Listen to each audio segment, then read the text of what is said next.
Got a few announcements here at the top before I take your questions.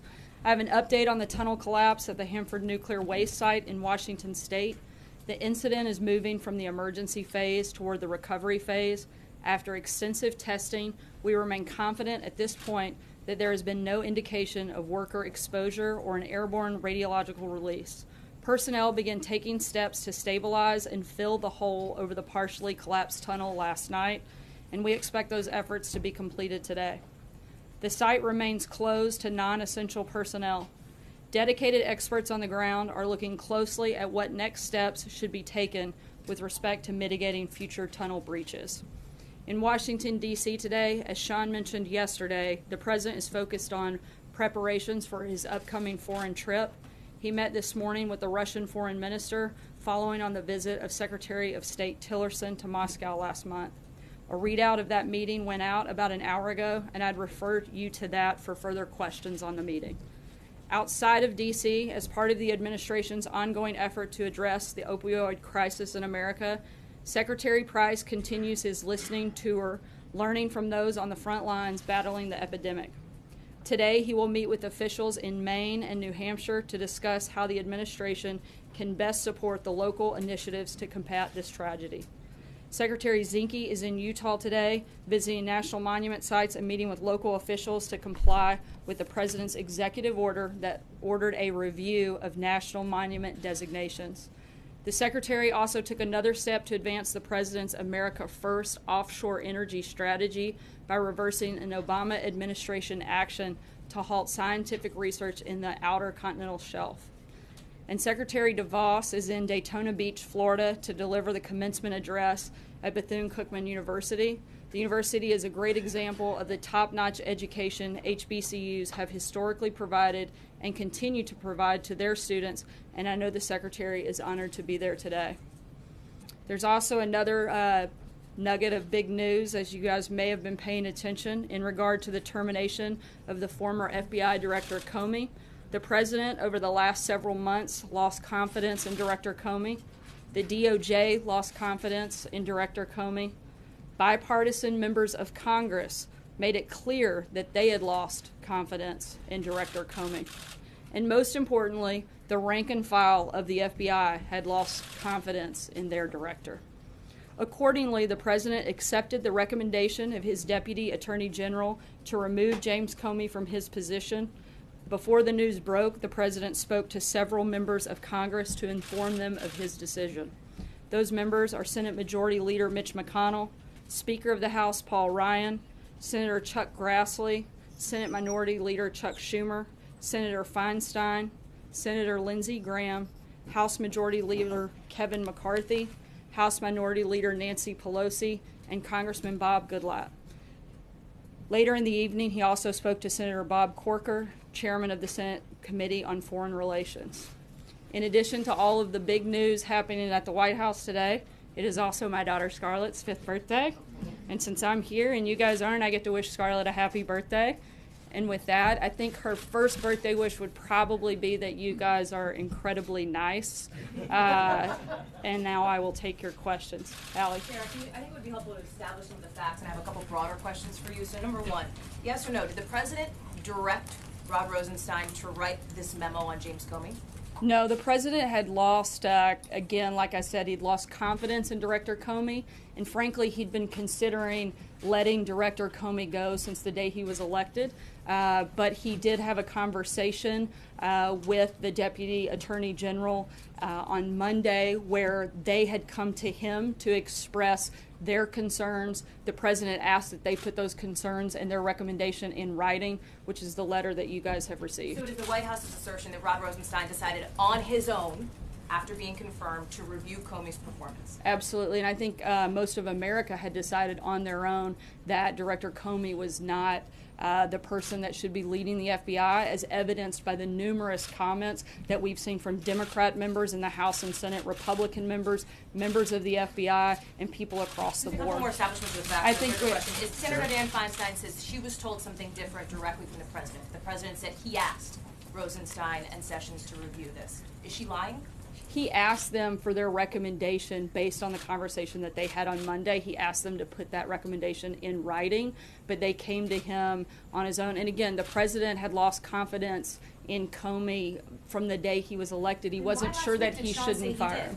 On May 3rd, Sean came out and said the president has full confidence in his FBI director. Why did he say that? Look, I think, again, he's questioned Director Comey's reason for needing to stay at the FBI. He had countless conversations with members from within the FBI. I think one of the big catalysts that we saw was last week on Wednesday.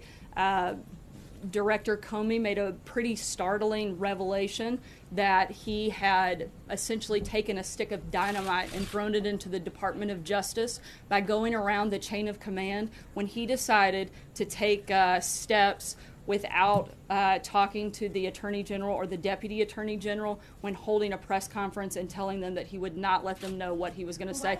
And that is simply not allowed. And somebody like the Deputy Attorney General, Rod Rosenstein, who everybody across the board has unequivocally said this guy is a man of upstanding character and essentially the gold standard at the Department of Justice. When you take an action like that, when you go around the chain of command in the Department of Justice, then you have to make steps and take action to make a recommendation to the president, and that's what he did.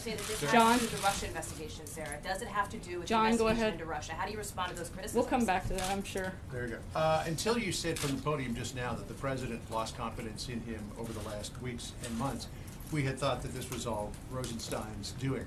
When was it that, and I have a follow-up, when was it that the president lost confidence in James Comey? What was the tipping I think point? it's been an erosion of confidence. I think that Director Comey has shown over the last several months and frankly the last year a lot of missteps and mistakes, and certainly I think that as you've seen from many of the comments from Democrat members, including Senator Schumer, they didn't think he should be there. They thought he should be gone. Frankly, I think it's startling that Democrats aren't celebrating this since they've been calling for it for so long. Jonathan? Hang on. Follow up. Yeah, don't forget. And I have another one I need to ask you too. But just I think this two-question limit around here, right? Follow on that. You said that he made a lot of missteps and mistakes.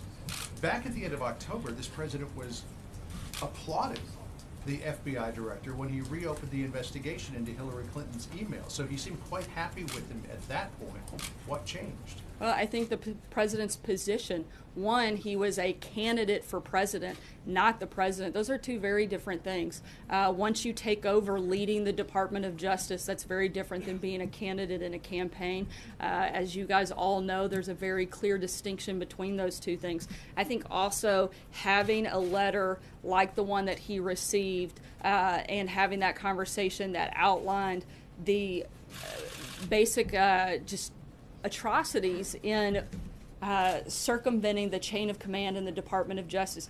Any person of legal mind and authority knows what a big deal that is, particularly in the Department of Justice, particularly for somebody like the Deputy Attorney General who has been part of the Justice Department for 30 years and is such a respected person. When he saw that, he had to speak up on that action, and I think that was the final catalyst that put it over. Just a real quick question on the meetings of this morning. The president is accused by Democrats of trying to circumvent the Russia investigation by firing Comey.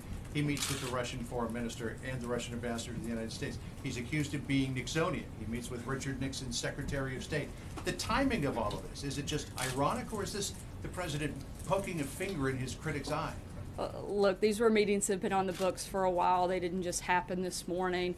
There's not a strategy to go after the Democrats on this. I think, frankly, the saddest thing is that the Democrats are trying to politicize and take away from something that the president should be doing. He should be meeting with the foreign minister. He should be meeting with people like Kissinger. And for them to try to attack him for doing his job, maybe they should spend a little more time doing their jobs and we wouldn't have all the problems that we do. Jonathan. Sir, isn't it true that the president had already decided to fire James Comey, and he asked the Justice Department to put together the rationale for that firing? No. When did he make the decision?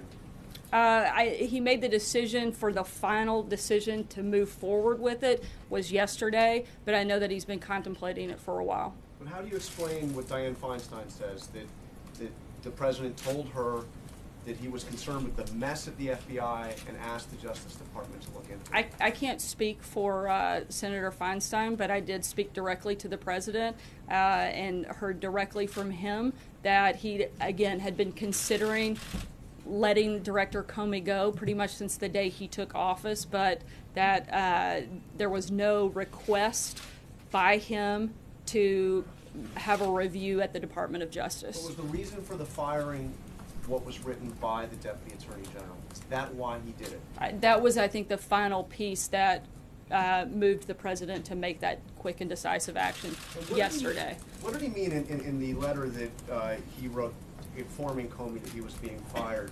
He said on 3 separate occasions Comey had told him that I am not under investigation. What were those 3 occasions that the FBI director told the president that he wasn't under investigation?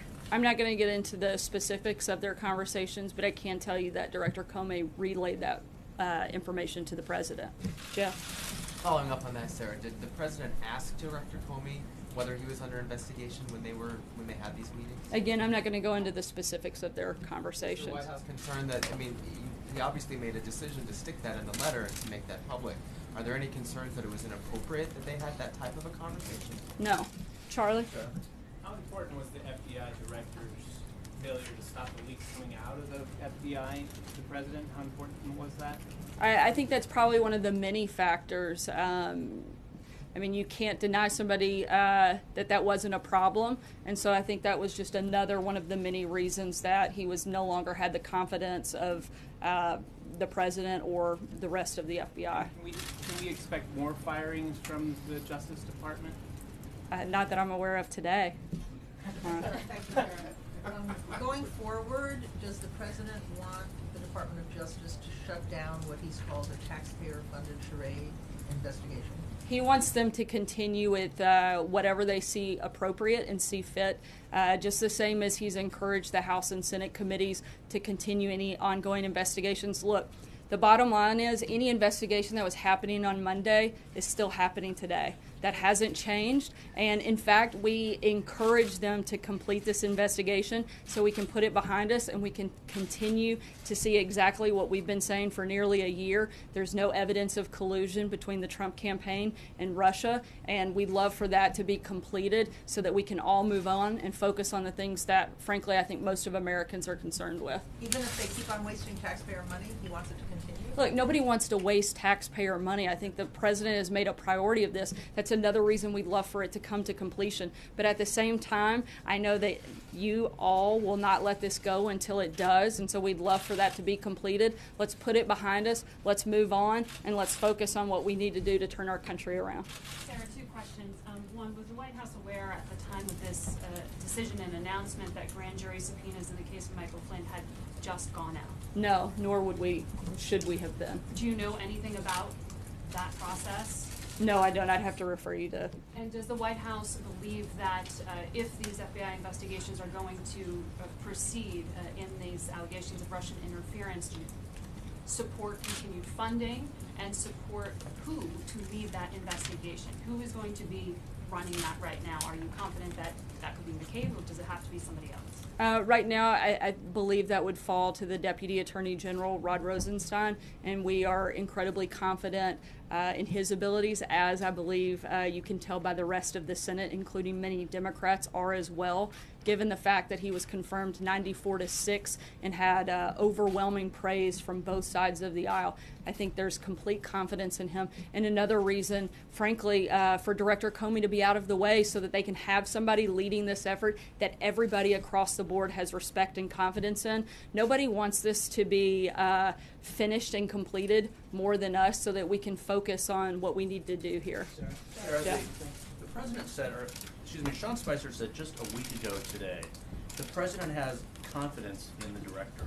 So again, I'm sorry if I'm not understanding this, but what has happened in the last 7 days to shake the confidence? Was Sean lying at that point, or did something happen in the last 7 days? Of course, she'd love to add that in, but certainly not. I think one of the big things that took place was the process in the hearing on Wednesday, where again, not to sound like a broken record, but since you guys keep asking the same questions, I guess it's only fair that I keep giving the same answers.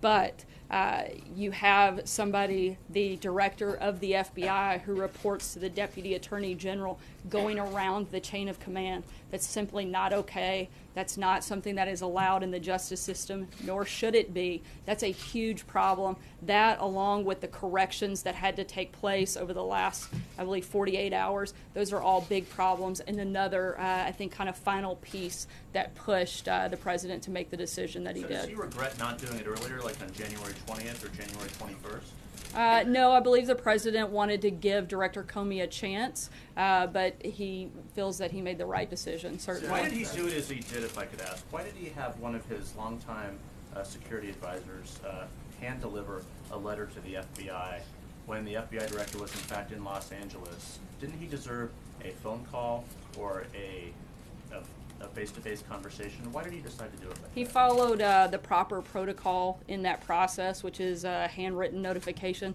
And at the same time, no matter how you fire someone, it's never an easy process. And he felt like following protocol was the best thing to do. Does he plan to speak to him? I'm not aware of that conversation. Was the president aware that James Comey asked for more resources in the Russia investigation, and did that factor into his decision to get rid of Mr. Comey as director? Not that I'm aware of, and I think that would be a better question for the Department of Justice. Can I ask a follow-up? On the campaign trail, President Trump frequently said, lock her up, and he criticized the Department of Justice for not being harsh enough on Hillary Clinton. He actually praised Director Comey in October for having the guts to reopen the investigation. Why was he moved by a letter that said that Director Comey was, if anything, too harsh on Hillary Clinton? Why did that move the president to fire him? Again, I think you're looking at two very different positions. The president was wearing a different hat at that time. He was a candidate, not the president. Those circumstances certainly change when you become the president. And again, when you go around the chain of command in the Department of Justice, when you, like I said before, throw a stick of dynamite into the Department of Justice, that's a big problem and one that cannot be ignored. We already knew that, didn't we, Sarah? I mean, we already knew what Mr. Comey had done. I think that this was, my understanding is Wednesday was the first time the director had openly and publicly made that statement and made that clear. Sarah, the statements today on the President's meeting with Prime Minister Lavrov did not include anything on the reported incidents of violence in Chechnya against people in the LGBT community. Is the reason why that was included in the readout because the President is not informed on the issue? I'm sorry, could you speak up a little bit? Sure. Is the reason why that wasn't included in the readout is because the President is informed about the reports of anti-gay violence in Chechnya? Look, I mean, a lot of times there are parts of the conversation that aren't specifically included in a readout, but I'm not aware. I haven't had that conversation, so I don't know. I wasn't part of that meeting, so I can't speak to every detail, and I'd have to refer you to the readout on the specifics of what I know was discussed. Has the President briefed on this issue generally? Has the President been briefed on this issue generally? That's something I'll have to get back to you on. I'm not 100% sure. You said you want the Russia investigation to continue at DOJ. Would the White House oppose the appointment of a special prosecutor to continue the investigation? We don't think it's necessary. You've got a House committee, a Senate committee, and the Department of Justice all working on this. I don't think that there's a necessary need at this point to add that. You've got the Deputy Attorney General, who I would say is about as independent as it comes, due to the fact that he has such bipartisan support. What gives you such confidence that rank and file within the Bureau lost faith in the FBI director? There's a special agent who's inside who wrote us, who said, the vast majority of the Bureau is in favor of Director Comey. This is a total shock. This is not supposed to happen. The real losers here are 20,000 frontline people in the organization because they lost the only guy working here in the past 15 years who actually cared about them. So what's your response to these rank-and-file FBI agents who disagree with your contention that they lost faith in Director Comey? Look, we've heard from countless members of the FBI that say very different things. In fact, the president will be meeting with Acting Director McCabe later today to discuss that very thing, the morale at the FBI, as well as make an offer to go directly to the FBI if he feels that that's necessary and appropriate, and we'll certainly provide further information on that meeting for you organization guys. that represents FBI agents is asking for a voice in the selection process of Mr. Comey's successor. Is that something the president supports? I haven't had that conversation, but I know at this point it's being run through the Department of Justice, and so I would refer you to them on what that process looks like at this point in time. Kelly. Thanks, Sarah. Who did the president consult before making the final decision to fire James Comey? The president spoke with a number of individuals, but at the end of the day, it was the president's decision. And in between Monday night and Tuesday, when he decided to fire the FBI director, did he speak again with the deputy attorney general or the attorney general? I know that they spoke on Monday, and I believe the next follow-up was actually in writing. They may have spoken as well, but I'd have to double-check to be clear. Is it accurate to pull away from the information that we have that Monday night the president made the final call, said, I want this in writing as a recommendation, and then took that recommendation as the evidence that he wanted to provide to fire James Comey? My understanding is the decision was actually made on Tuesday, but the first conversation that he had was on Monday when there was an oral recommendation made and the president requested that he see that in writing to review it further. Blake? Sarah, thank you. You say you want to move on and focus on the things Americans care about, so let me ask you about that. You're somewhat halfway home on health care. You still have tax reform to do, a spending bill, debt ceiling, and infrastructure. That's just Pretty big list. Pretty big list, right? But what happened yesterday, you could argue, just widened the divide and made D.C. politics more toxic. So how do you go about accomplishing all of those things with now the heightened political environment that we're in? Frankly, I'm surprised that it did create a divide, since you've had so many Republicans and Democrats repeatedly calling for Director Comey to be gone. Frankly, I don't think it matters what this president says. You're going to have Democrats come out and fight him every single step of the way. I think that's one of the things that's wrong with Washington, and I think that's one of the reasons that we've got to get back to focusing on those issues and, frankly, draining the swamp a little bit further. Surprised by the Democratic backlash?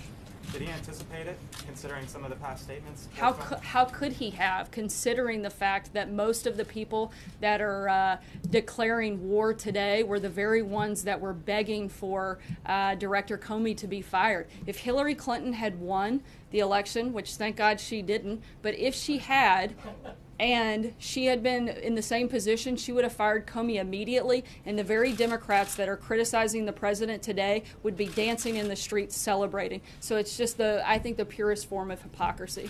Jennifer? Thanks, Sarah. Two questions. One, there's a report in Israel that indicates the president has made a decision not to move the U.S. Embassy from Tel Aviv to Jerusalem. Can you confirm that? Has he made a decision on that? The president has not made a decision yet and still reviewing that. John Gizzi? One more follow-up. Oh, sorry. Also, President Erdogan, in a speech, I think this morning, warned the president against moving the embassy to Jerusalem.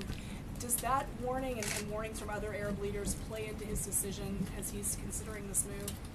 I'm not going to get into the decision-making process here. All I can tell you is that he's still reviewing it, and as soon as we have a decision, I know we'll be happy to report back to you guys. John? Yeah, thank you, Sarah. Two questions, both related to the selection of a successor to Director Comey. When President Carter chose an FBI director, he had a blue ribbon panel advising him.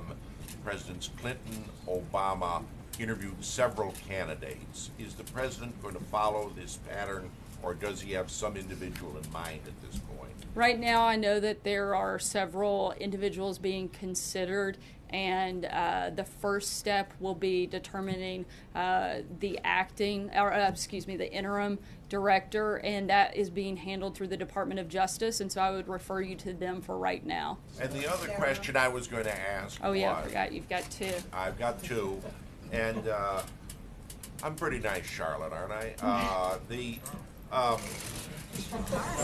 Scarlet, but that's okay. That's okay. He's not. Yeah, it's a Southern thing, maybe. Her daughter, who's on a birthday. But Just want to make sure we got that in again. Happy birthday, Scarlett. Scarlett. Scarlett. Gone with the Wind. Come on, John. No, I was going to say it is a fact that the Association of Former FBI Agents and Veterans of the Bureau generally prefer people who have been agents themselves or have a background in the FBI. Only 2 former agents have been director in the last 4 decades. Will the president consider current or former agents for the position?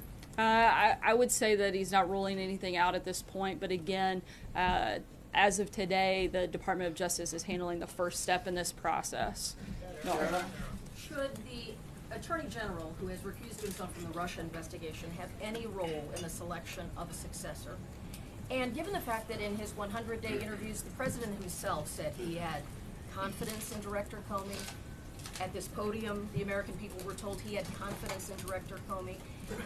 Can people take at face value what the president says about personnel issues like this or his views on things if just 2 weeks later he's out? Absolutely, you can take full confidence in the words of the president.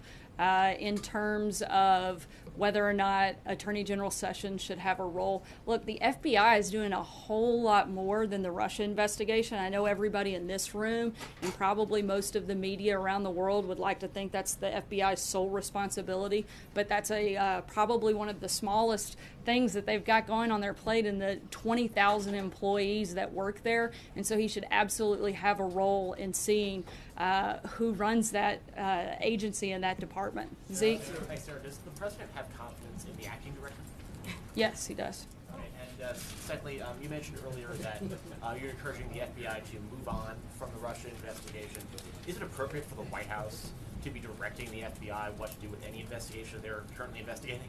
I don't think that that was the nature or the intent of my comment. It wasn't to direct the FBI, but I think it's simply we're fully compliant with helping this process move along. We'd like to see it completed so that, frankly, all of us can move on and focus on things that Blake listed earlier, like tax reform, like health care, like infrastructure.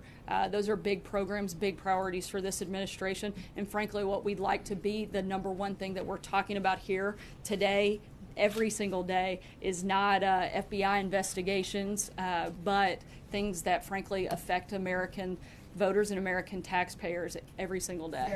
Sarah.